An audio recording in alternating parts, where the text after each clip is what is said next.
It's Mondo Cool.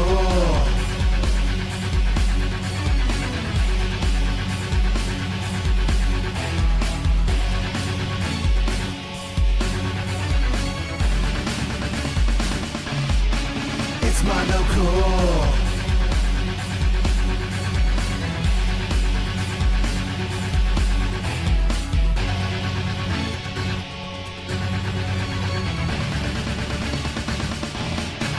It's Mondo Cool. That's right, boys. Mondo Cool.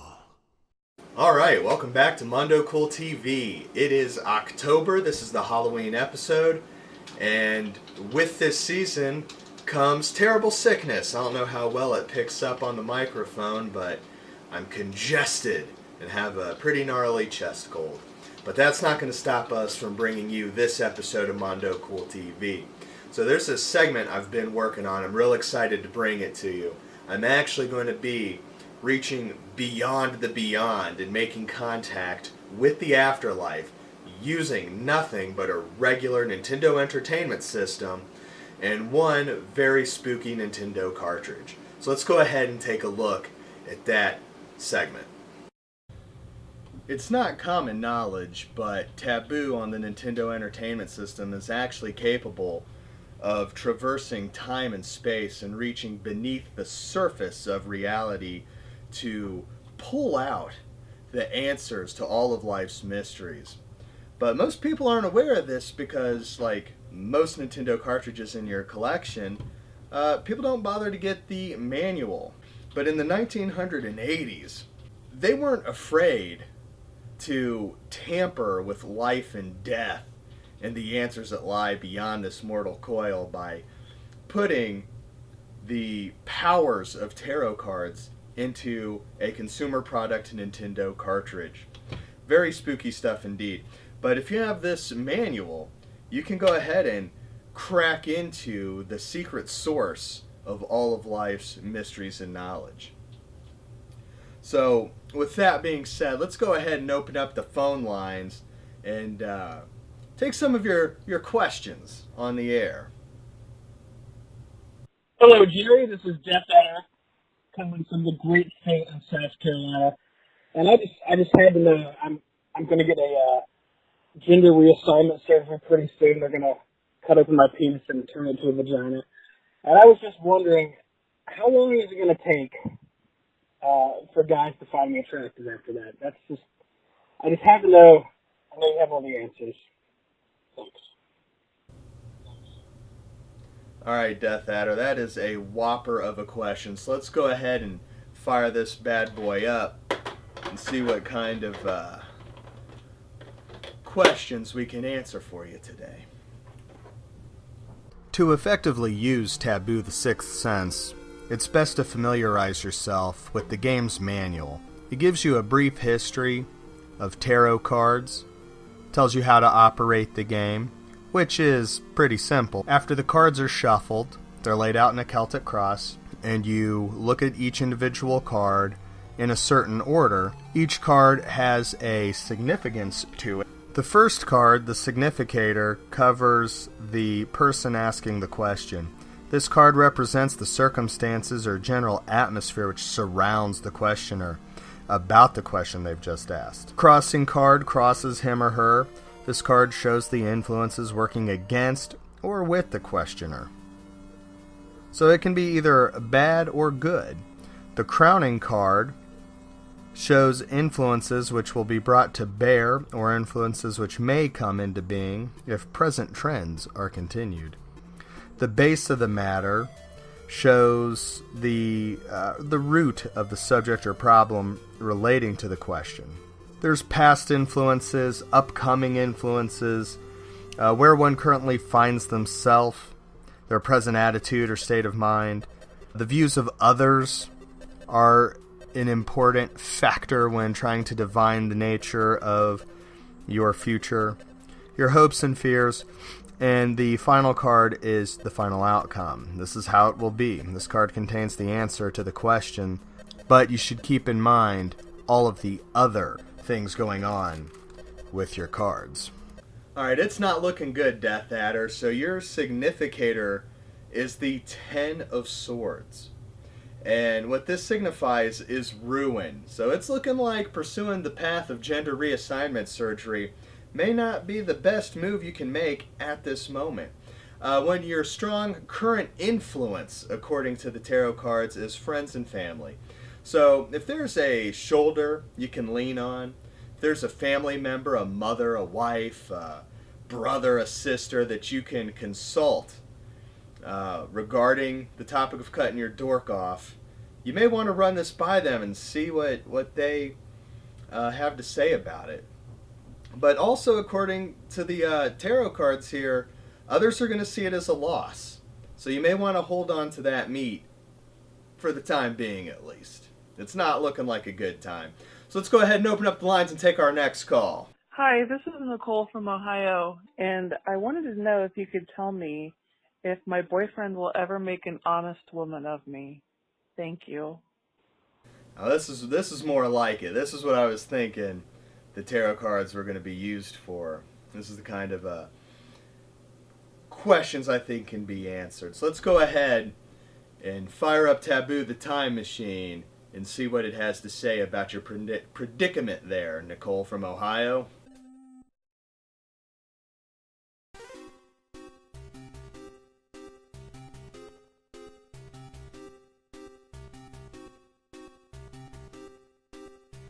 One of the most important parts to getting an accurate reading from Taboo the Sixth Sense is making sure to rock the D-pad all around during the shuffling process.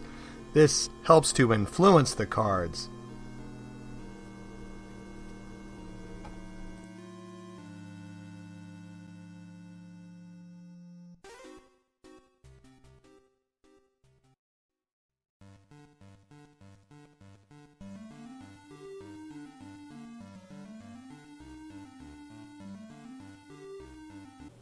So your significator is the Magician. What that means is to use your skills to get to the goal you've set for yourself. This goal being marriage. So I'm not quite sure what your skill set is, but tap into it to try to get this crumb bum boyfriend of yours to go down to one knee and make a marriage proposal, make an honest woman out of you. The upcoming influence, now this is a good sign. The upcoming influence card is the Lovers. Trust, love, and harmony. So maybe you need to take a step back and have a little bit of trust, a little bit of faith in that man of yours. Your inner fear of a failing relationship, that can hold you back. Don't let it. Smash through that fear. Smash through those problems. Use your inner strength. Trust in that lover of yours. And I think everything's going to work out just fine for the both of you. So we got time enough for one more call. Let's go ahead and open up those phone lines and see what else we got. Hey, Jerry. It's Marv out here in Arizona. I need you to ask a question for me there, bud.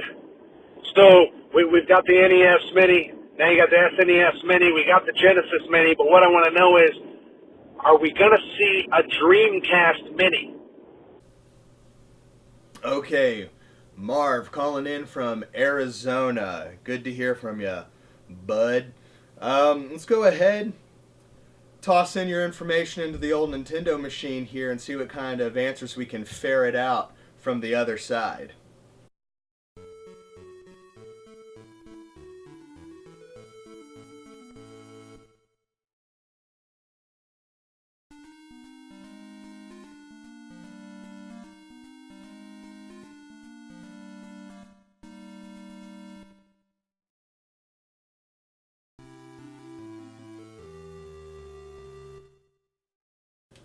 All right, Marv.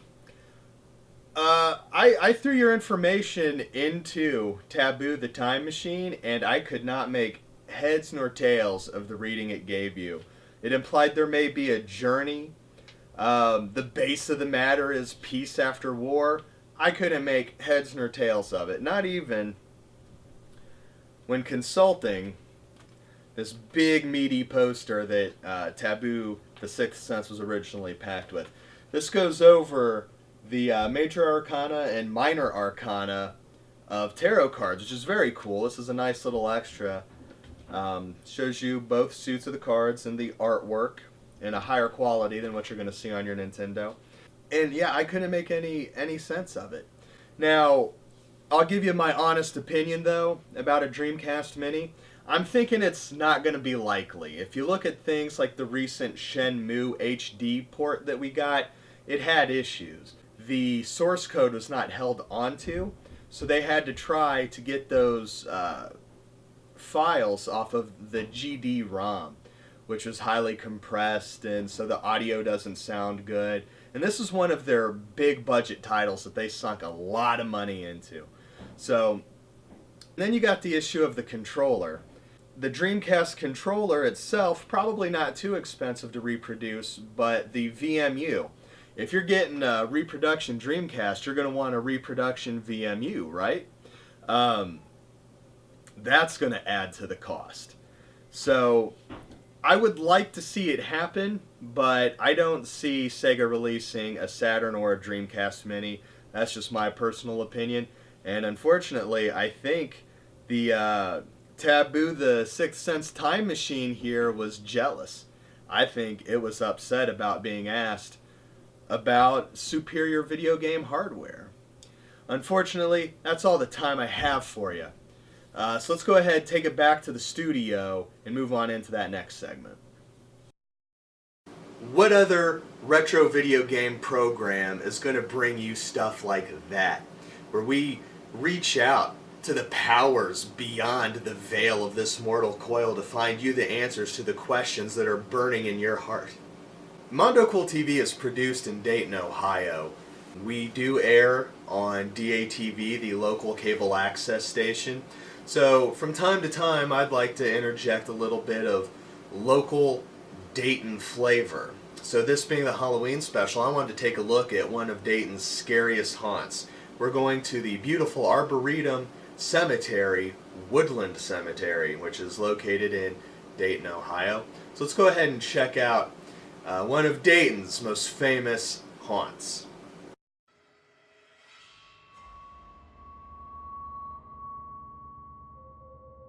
Dayton's Woodland Cemetery and Arboretum is one of the oldest garden cemeteries in the country.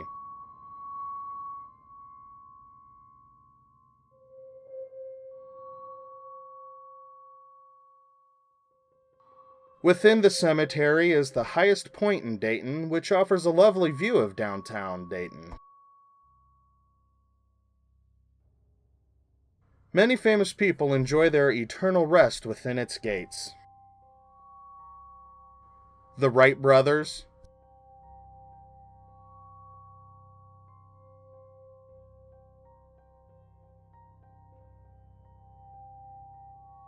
Levi and Matilda Stanley, King and Queen of the Gypsies,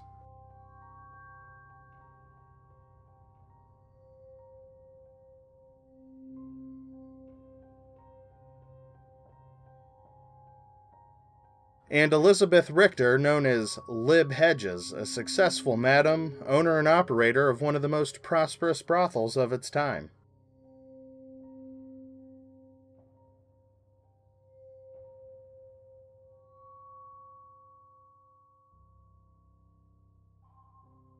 Many of these residents still roam the grounds of Woodland Cemetery.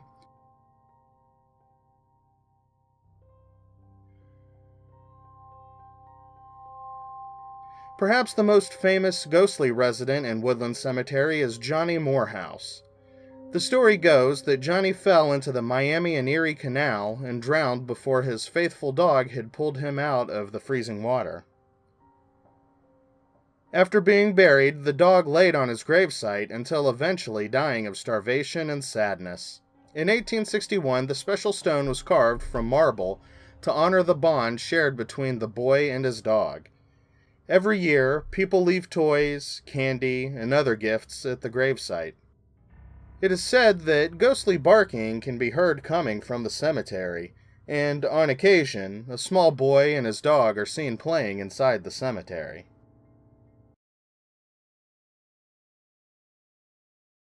Truly spooky stuff. Who would have guessed that the Gypsy King and Queen would find their eternal resting place in Dayton, Ohio, just a stone's throw away from the Wright brothers? I didn't know that until I got to the cemetery and a lady handed me a piece of paper that told me about all the famous ghosts. Now here we are. This is the main piece. A lot of the audience has already seen this. The production history of Mondo Cool TV is storied and rife with disaster and setbacks, but we're persevering, and we're bringing this show out to you in its final intended form.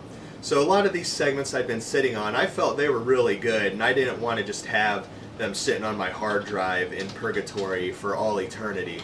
So this segment has been seen by probably a lot of you, but that's because I felt it was one of the strongest pieces I've put together. So I'm very excited to bring it out to you in the final episode, in the form it was meant to be all along. Let's go ahead and check out the Gargoyle's Quest trilogy. Making his debut in Ghosts and Goblins, the Red Arimer, jokingly named after Toshio Arima, a Capcom programmer, has earned his place in gaming history as one of the most notorious bastard enemies. This Red Devil swoops down upon players, fiercely attacking as a mid-boss in the first level of Ghosts and Goblins, just to let you know how serious the game is. The spin-off series, Gargoyle's Quest, would give the Red Arimer, or Firebrand as he's called in the West, his own starring role as the savior of the fiery hell-like land known as the Ghoul Realm.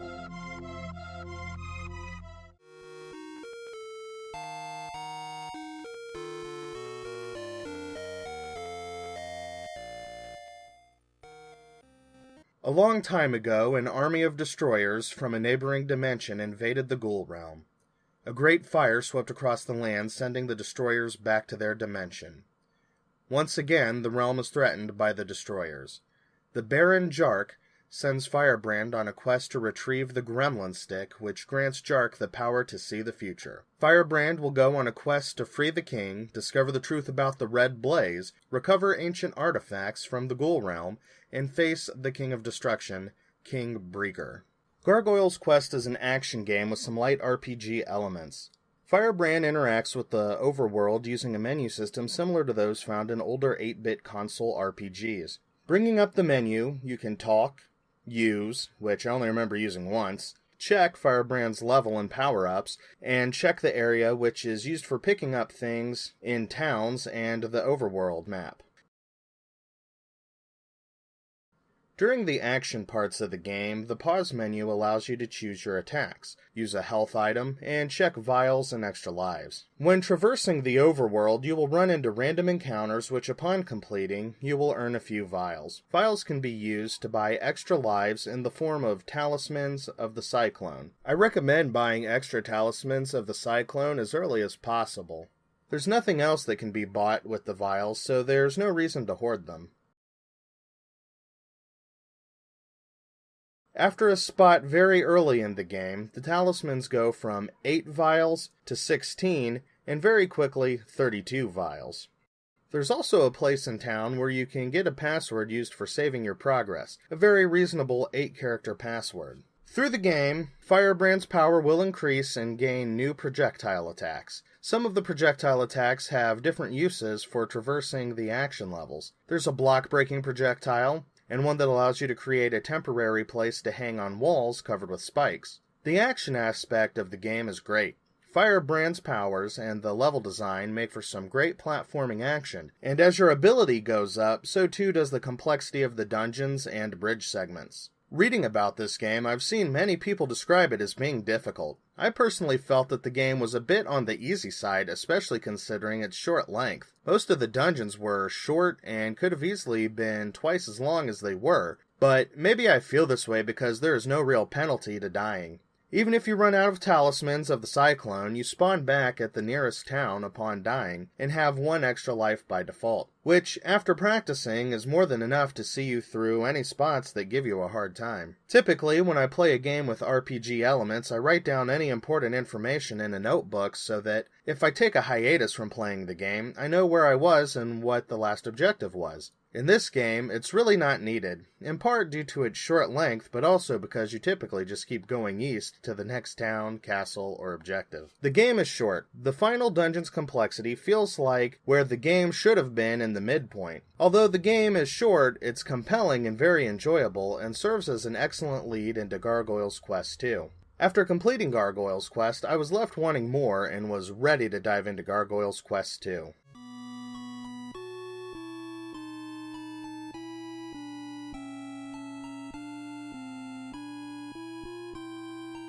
Gargoyle's Quest 2 is a prequel to the sensational hit that set the standard for the Game Boy. One day, while Firebrand was looking for the Argob's pot to finish his training to become a real warrior of the Ghoul Realm, a black light swept over the town of Etruria. Firebrand travels across the Ghoul Realm to gain power and find the source of the black light. Early in the game, there's a bridge over a river of fire and a side quest to get the Night Drop. This part of the game can be very challenging. Do not get discouraged at this point and give up. After obtaining the Night Drop, you will get the next password and the game will settle into its groove and reach a very well balanced and nuanced level of gameplay. The gameplay has been refined and streamlined. Gone are the random encounters, replaced by enemies on the overworld that can be fought over and over to rack up extra vials, which is only needed early on in the game when looking for the Night Drop.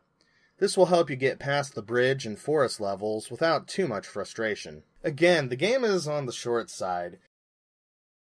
I was left craving more action and cannot wait to dive into Demon's Crest. In Japan, there's a Game Boy version of Gargoyle's Quest 2, which includes additional levels. Upon completion of the 2 Game Boy exclusive levels, Firebrand obtains new power-ups. The first is an enemy-seeking fireball upgrade to his basic starting attack. The second is Astral Projection, which allows Firebrand to leave his body for 5 seconds by hitting the select button. This gives you the ability to pass through walls and scout ahead. This may have been included in the game because the field of view is smaller in the Game Boy version. There is an English patched version of this Japanese exclusive floating around the internet. This game also uses a password to save that is no longer referred to as a magical chant to bring the dead back to life, and is also a lot longer than the password in the first game. Despite the password being longer, it actually does not save your extra lives or vials, which I find baffling.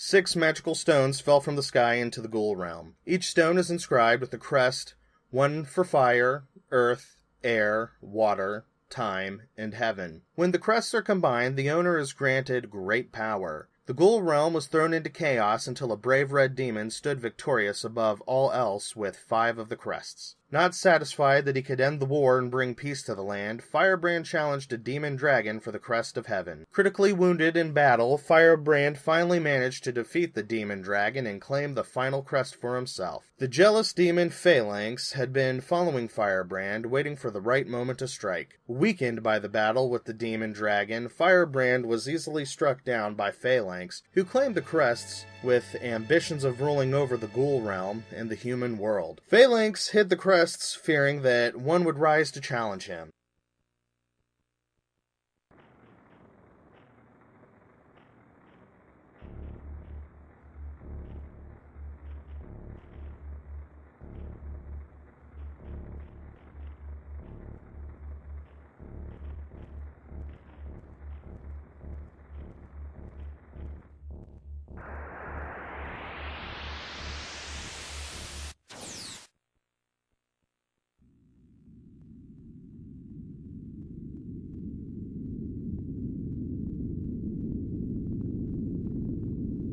Firebrand, now in possession of just one piece of the fire crest, swears revenge and searches the ghoul realm for the crests, so he can save both the ghoul realm and the human world from phalanx. Demon's Crest greatly improves upon the earlier entries in the series. The graphics and music really bring the ghoul realm to life, setting an ominous, dark tone. The game throws you directly into the action. Without any tutorials, Firebrand is pitted against a giant decaying dragon.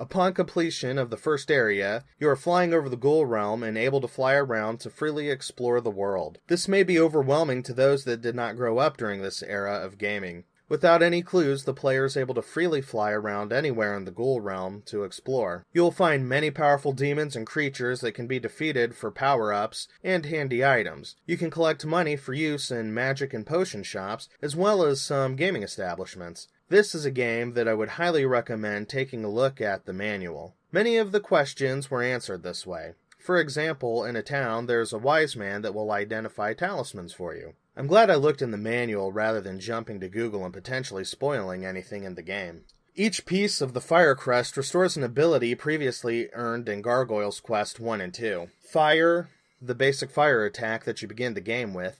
Buster, which allows Firebrand to bust through some types of stone blocks. Tornado, which can be used as a platform for Firebrand to reach higher areas. Claw, which shoots a glob of goo onto spiky walls, allowing Firebrand to grab onto the walls for a short time. And Demon Fire, the most powerful fire in the realm. I think these attacks being part of Fire Crest tie the games together as a series nicely. Obtaining the crests grants Firebrand new abilities. For example, the Ground Gargoyle has a fire attack that scorches across the ground and can also use an attack that dashes across the ground to bash obstacles to bits. There are enemies that are weaker to certain attacks, which gives the game a bit of a Mega Man feel to it. Not surprising, as one of the producers is Takuro Fujiwara, who had worked on nearly every Mega Man game up to this point. The only annoyance with the crest swapping mechanic is needing to go into a menu to swap crests. It would have been much smoother if the L and R button could be used to swap out crests on the fly. Navigating the overworld is very easy. Firebrand soars over the ghoul realm with the help of some sweet Mode 7 effects. The start button brings up a map with an arrow showing Firebrand's current direction, which can be used to navigate to the next location. In the beginning of the game, there are only a few points marked on the map, but as you play, new markers and levels will appear. So you will have to explore every nook and cranny of the game before these later levels appear. I enjoyed this means of promoting exploration. I printed out a map, made notes, and scratched things off as I explored my way through the ghoul realm. Through the game, Firebrand will need to increase his power to save the ghoul realm. In fact, to get the true ending, you need to find every item and power-up. Hidden throughout the realm, there are items that will aid Firebrand on his quest. Vellum can be found and inscribed with spells at certain shops. After using a spell, Vellum goes blank and you'll have to pay for a spell to be reinscribed. The spells are Shadow, a barrier of darkness will surround and protect you. Hold, your enemies will be held in one place for a short time. Imp, an imp will appear and work for you, however you must have money to keep him employed, one of my favorite spells. Shock, the earth will quake and the enemies on the ground will be damaged. Death, all the enemies around you will die. There are some potions in the game as well. Mercury teleports you back to the beginning of the level. Sulfur teleports you to the world map. Herb restores 5 health. Elixir resurrects you with 4 health. And Ginseng restores you to full health. There are also talismans which can augment your powers and abilities. Crown increases the gold drop rate, Skull increases the health drop rate, Armor increases Firebrand's defenses, Fang increases Firebrand's attack, and Hand increases Firebrand's rate of attack. I personally only used the Armor, which doubles Firebrand's defenses. Getting the true ending will take patience and skill, as you have to scour every part of the Ghoul Realm to find the items and powers needed to defeat the true boss. The last health power-up is all I need to get the true final encounter, and is won by beating a particularly challenging head-butting minigame. While I've only seen the bad ending, I haven't given up and will keep trying to genuinely beat the game and save the Ghoul Realm. Firebrand has gone on to make several cameos and guest appearances in games even to this day. In Higemaru Makajima, there's a Red Aramer cameo. Firebrand also appears in the fighting game SNK vs. Capcom Chaos. Project Cross Zone, Red Aramer appears as an enemy. In Marvel vs. Capcom 3, Firebrand is a playable character. From the first encounter with Firebrand in Ghosts and Goblins, Firebrand has made a lasting impact on the world of gaming. Unfortunately, that's all the time I have for you in this episode. If you enjoyed what you've seen, if you have any comments, questions, feedback, death threats, hate mail, you can go ahead and call in to the Mondo Cool hotline, which I think is a very cool yet underused feature. You can go ahead and dial in 937-419-1223 and leave a voicemail, which may or may not be played on the program, depending on time, but just between me and you, if you call in and leave a voicemail for the show, I'm going to make the time to put that in the program. You can also send text messages to that number. You can even send pictures to that number. Don't know why you would, but it's there if you want to. If you got something to share with me or the audience, you can do it that way. You can follow us on social media. On Twitter and Instagram, I'm at JerryTerrifying. On Facebook, we are facebook.com/MondoCoolTV. But that's going to do it for this episode. Thank you for watching.